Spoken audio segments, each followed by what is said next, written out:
Hello and welcome back to another YouTube video. Today I'm going to be covering a competitive top lane tier list. So the outline I'm going to use is value of flex potential, is the champ blindable, adaptability, build diversity, is it a good answer into the current meta, and the playstyle. So this is going to be with patch 13.3 in mind, and without further ado, let's get into it. To begin with, I'm going to be talking about some of the champs which might surprise people and why they're low down here. So the first one I'm going to talk about is Aatrox. He's actually really struggling at the moment. The nerfs towards him really hurt. Combined with the fact that a lot of his itemization is worse than what it used to be, things like Death Stance and more just being straight up worse for Aatrox actually puts him in a really bad spot. He's also going to suffer from the Ravenous nerfs. If you're going like Ravenous Eclipse, it's definitely not as strong as it used to be. That changing to Lifesteal over Omnivamp was really bad. A lot of Aatrox's healing came from his Qs and not his autos, so that's quite a big power shift.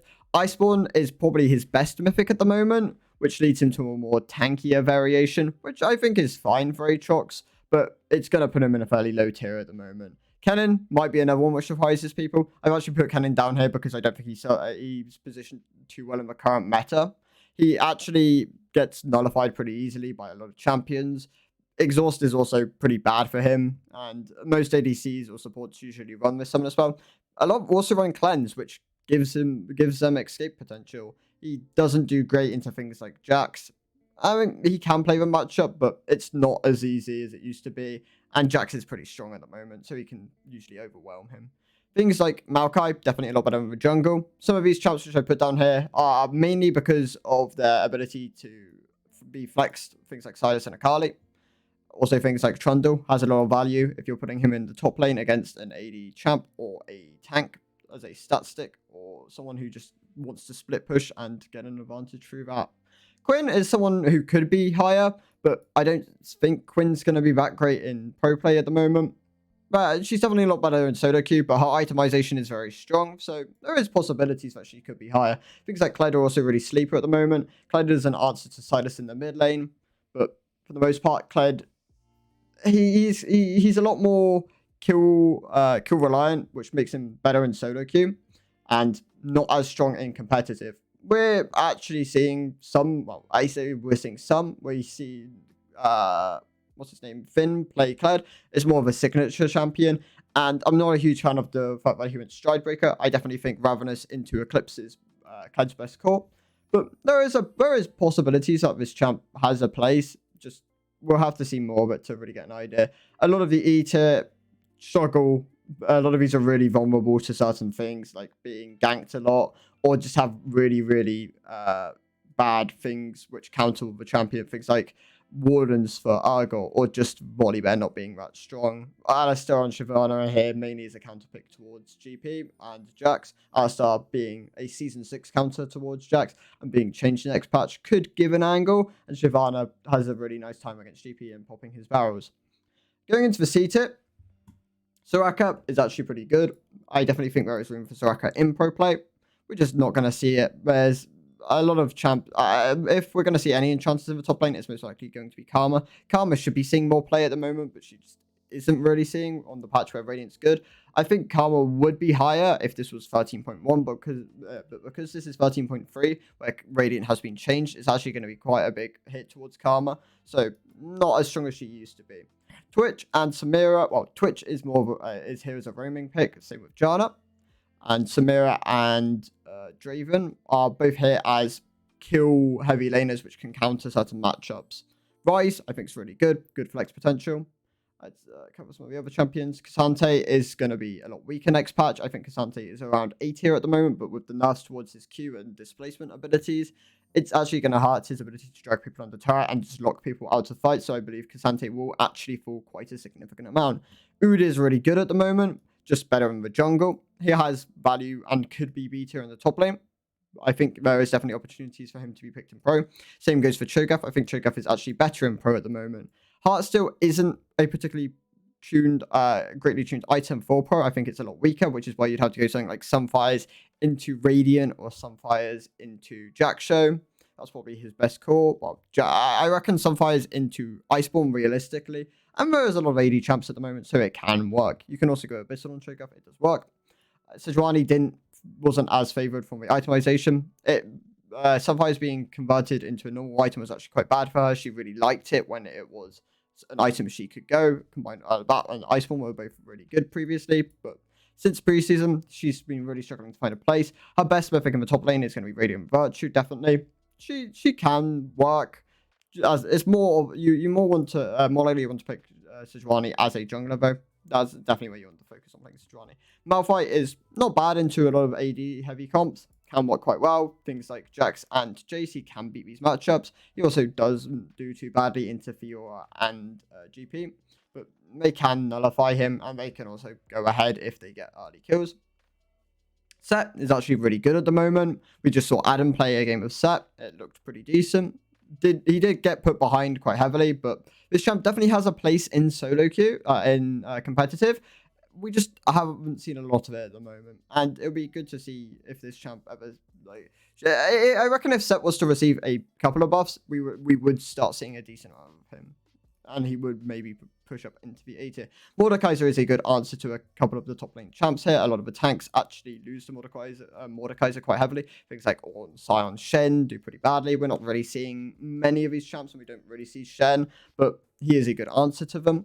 Nah, I think is one of the better ranged champions. He's definitely not as strong as he usually can be. This is more of Nah in a weaker state. When Nah is strong, he can go up into the A and possibly fringe S tier. Darius doesn't really get touched that much. We've seen the amount of power he can hold. China has played him a couple of times. Europe has played him a couple of times as well. He definitely can carry games. He has a lot of laning power, and it does allow him to just force. Akshan, really sleeper OP top laner at the moment. Really good at dealing with a lot of these champions. He can insta-pop barrels as well. His passive makes it really strong. Cassiopeia can kite out a lot of these top laners as well. Also gives her a lot of value. Both her and Akshan are not they do have safety nets in movement speed and in Akshan's case, his E provides him a good safety net.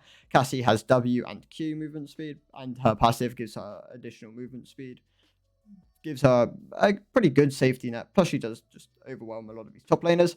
Tryndamere can work in the top lane. I'm surprised we're not seeing more of him. Ravenous is a really good item. So is Gale Force. So is IE and Navori. It's probably going to be something like Ravenous, Gale Force. Ravenous, Gale Force, Navori is probably his core build. I'm just not surprised. I'm just kind of surprised we're not really seeing it because he's probably stronger now than he was when he was showing up in pro play as like a pickle man. Shen should be appearing in pro play with ADC being as dominant as it is with things like Zeri and Caitlyn. Shen actually has a lot of value. Like having the safety net of Shen R can be really good. Sion is a really good tank at the moment. He's just a pretty good ball of stats. He can clear waves quite comfortably. He can hold most top laners. Yeah, he can really struggle into things like Fiora. Jax can beat him with Divine Syndra, but for the most part, he's pretty safe. Same with Ornn. Ornn does struggle a bit more with a couple of these meta matchups. Things like Gwen, Jax, and Jax will lose to Ornn early on, but when Jax gets Divine Syndra, it's Jax favored. He does lose to Fiora. And Gwen, Olaf. I mean, Olaf is one of the stronger top laners at the moment, just in solo queue and in pro play. Olaf has a lot of value when he's paired with Enchantress. He also nullifies most laners. He can force people back off waves, denying them XP and gold when he, with the amount of power his Q and just chase potential holds. Anivia is up here as she is really strong at the moment, probably one of the best champs in solo queue at the moment. With Kassadin being nerfed, she will probably be the premier rower user. Definitely could. I definitely hope to see some Anivia, at least in the mid lane. She has quite a lot of power in the top lane as well. She can clear waves quite well. She can roam. She can just deny a lot of. She has a lot of zone control, which is really valuable in pro. Things like GP are a lot stronger because of it. Zac is getting nerfed next patch, but I reckon he will stay relatively strong in the top lane. You'll rarely see demonics in the top lane on Zac when you get into high elo. Most of them tend to just go radiant and into full tank. And Zac is really good. Definitely one of the more powerful champs at the moment. Has a lot of damage, lots of sustain. Can just live through a lot of these matchups and is really strong when peeling for ADC. His ARP can provide a lot of peel. So does his E. Tristana, really strong laner at the moment. Can bully out a lot of matchups. Really good in the mid lane, really good in the top lane. Works quite well as an ADC as well. Definitely starting to see a bit more Tristana, but we could probably have seen more. She does win a lot of the matchups. and can deny things like GP from hitting his barrels. Champs with range advantage tend to do better into GP. Relia is a very skill-dependent champion. The champion usually depends on how good the pilot is. If someone's really good at Aurelia, this champ can just dominate lanes. Things like Gnar and Jace, Aurelia can win quite comfortably.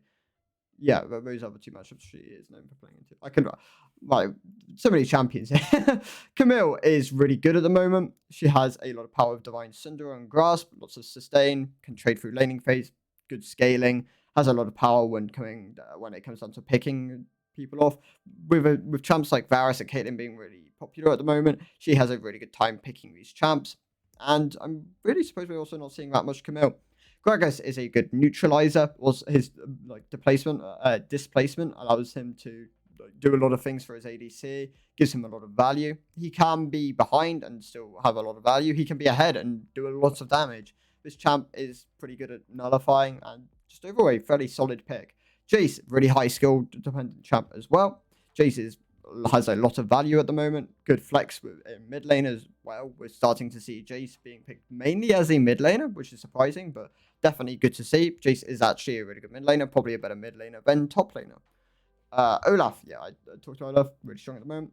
Gwen is a really good anti-tank. Gwen is also really powerful when paired with an enchanter. Renekton, this is Glass Cannon Renekton. Glass Cannon Renekton has a really good time killing ADCs, has a lot of laning power. His items are really strong at the moment. And overall, like the fact that Dominus just gives him survivability as well. Renekton is really, really good. Definitely one of the better top lanes in pro play. Lots of pressure. People know how to play him because he's usually one of the mainstays over the years. Fiora, really, really valuable into a lot of tanks, wins a lot of the matchups if you're going with Grasp, Scorch, which most top pro players seem to do. Has a lot of trading power. I prefer the Conqueror Triforce, but I can see why you'd go the more harass heavy build and just focus build just to get some more early laning power in pro. Jax, really strong at the moment. His rework did lots for him. He's in a really oppressive position. When he gets his VFX updated, I imagine he becomes more popular in solo queue at least, and that might translate into pro as well, where people will start playing him a lot more with his autos and kit feeling a lot more generous to play with, rather than feeling clunky and not great to pair with other abilities. His R feels really bad with the backswing at the moment, and that's not great. Gangplank, probably the premier top laner at the moment. He's really, really strong. His Essence into Navori duo make him really, really powerful. Zone control in pro play is really has a lot of power. And overall, just having that zone control and a huge amount of damage and lane dominance just gives Gangplank so much power. He's also a mid flex. We don't see much mid GP, but there is definitely opportunities for him to be played. Someone's blinding Kassadin, stuff like this. He can work quite well. So overall, this is my thoughts on what can be, what the competitive top lane tier list is for patch 13.3. This will change over patches, but for the most part, I reckon GP, Jax, Fiora kind of hold the top spots, and then it kind of goes down from that. And the most of the top ones are valuable because either their laning or their displacement have a lot of power, their zoning tools, or the champ is blindable and has flex potential. So yeah, if you enjoy the content, like, subscribe, and I'll see you in the next one. Goodbye.